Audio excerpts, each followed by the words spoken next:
I was in Chennai a few years ago and I was talking to some of the business community in Chennai.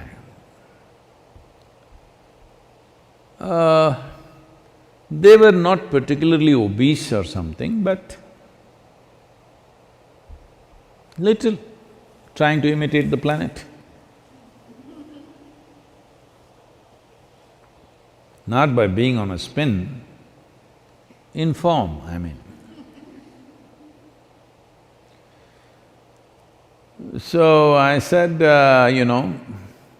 as a generation of people, look at your condition. If I had come to Chennai 50 years ago or 100 years ago,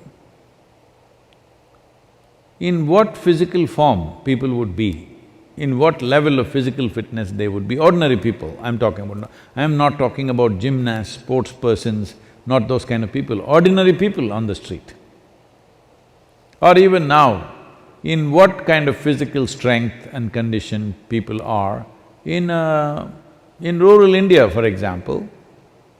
I said, see, suppose it so happened, you were walking on the street and you saw a tiger, a wild tiger, hungry one.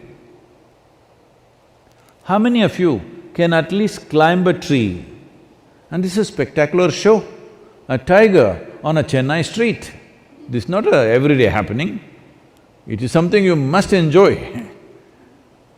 But how many of you can climb a tree, which is the trunk of it, usually the city trees, what is on the avenues and stuff, is not more than 8 to 12 feet.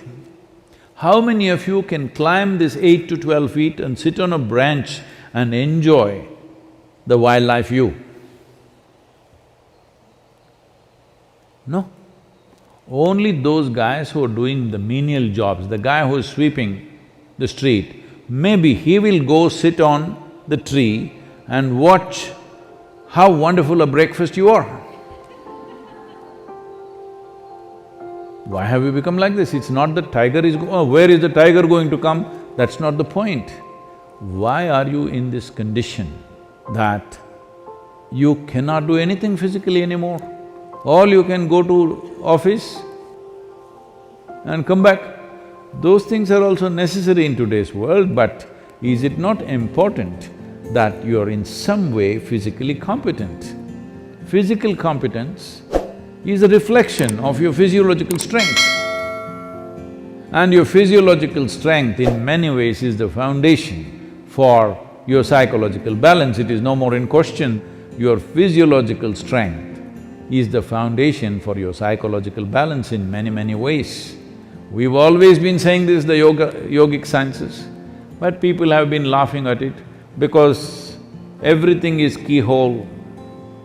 People say brain is a separate study. That's why yesterday I confessed with all the neuro experts, see, I don't have a brain. At least most of the time it's not working. I keep it off. There is enough from the tips of my hair to my toes. There are enough cells with enough memory and intelligence, they will do my life. I have disciplined them nicely. They will do my life the way I want. Because a large part of day-to-day work and day-to-day functioning is just a repeat work. All you need is a clerk. You don't need a super brilliant person to do all these things. So I have trained them and they do their work. I don't have to think how to eat, how to sit, how to stand, how to breathe, nonsense.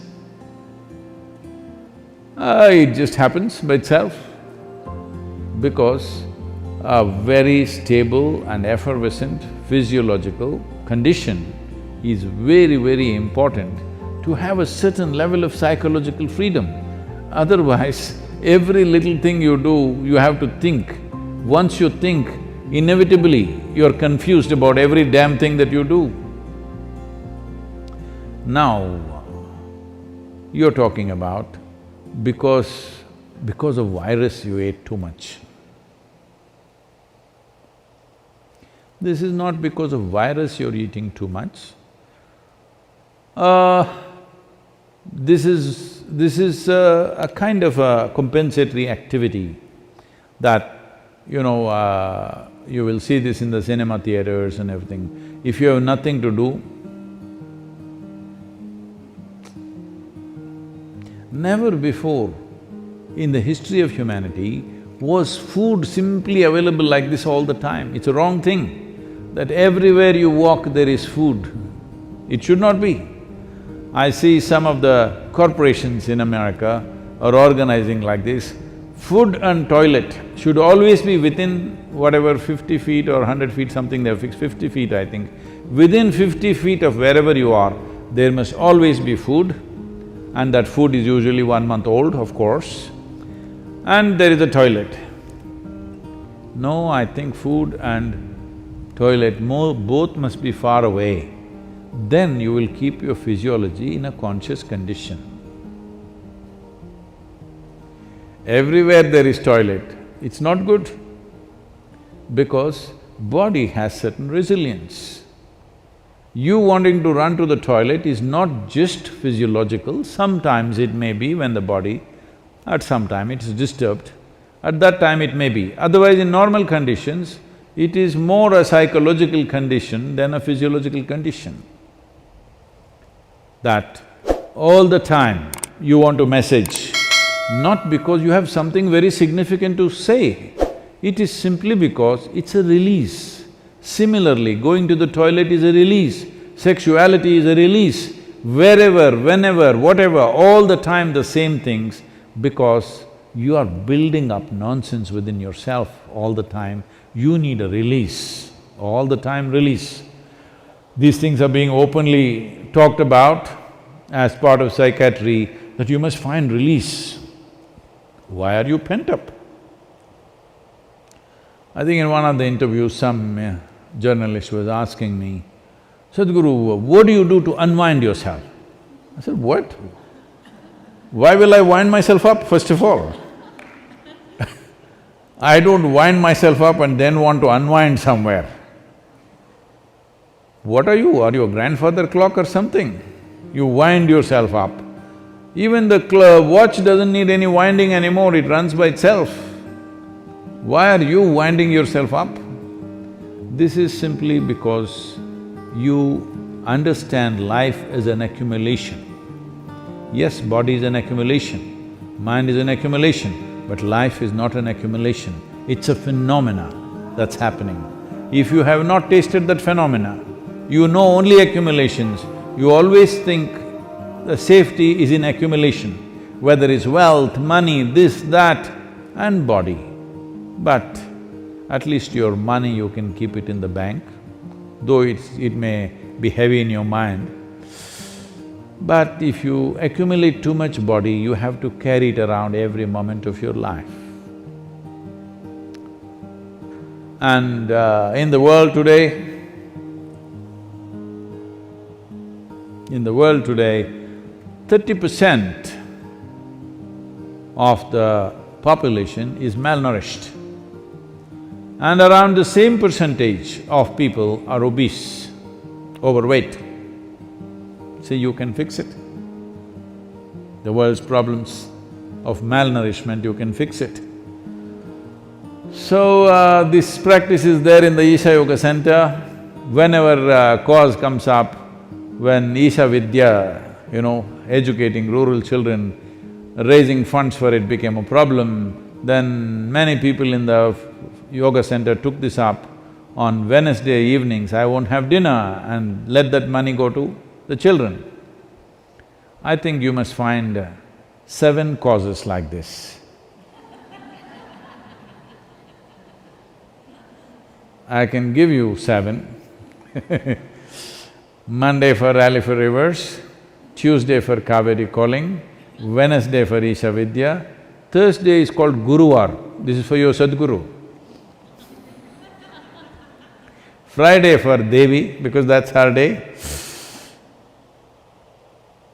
Saturday, you have your dinner, I'm reducing one day. Sunday for Jnanalinga.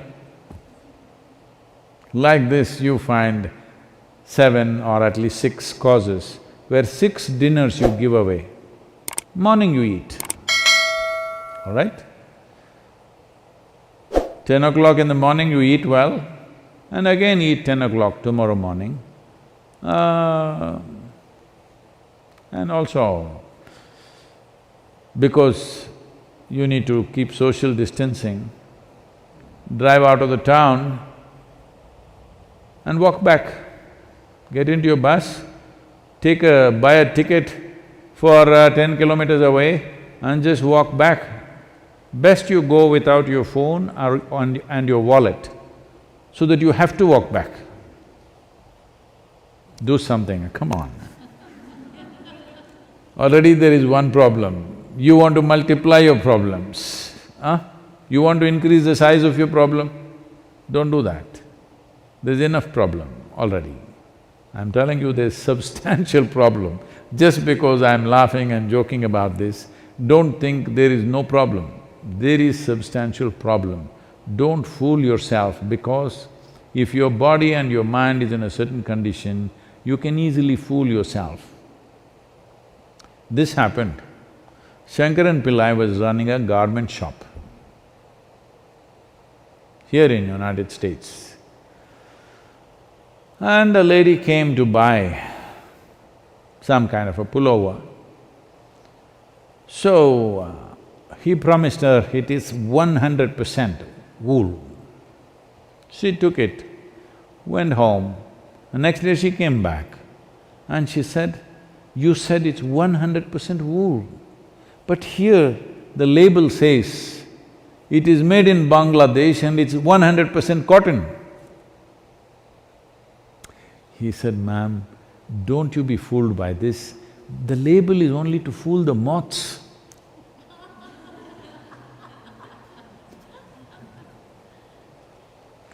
Like this, there are so many labels all over the world, don't go by that. This is a simple experiment you must do, all of you who are sitting now on the floor. When you get up, you must use only 2 limbs to stand up. All of you, in your life you must keep this up however old you are. This is a simple test for you. You sit down cross-legged, and when you want to stand up, you use only 2 limbs. That means you don't do 4-wheel drive. Just get up with your legs. This much fitness at least you must manage. If you can't climb a tree, there are not enough tigers to, for them to roam in your city. If you can't climb a tree, it's okay, but at least you must be able to stand up. This much fitness you must maintain. Please do that for yourself.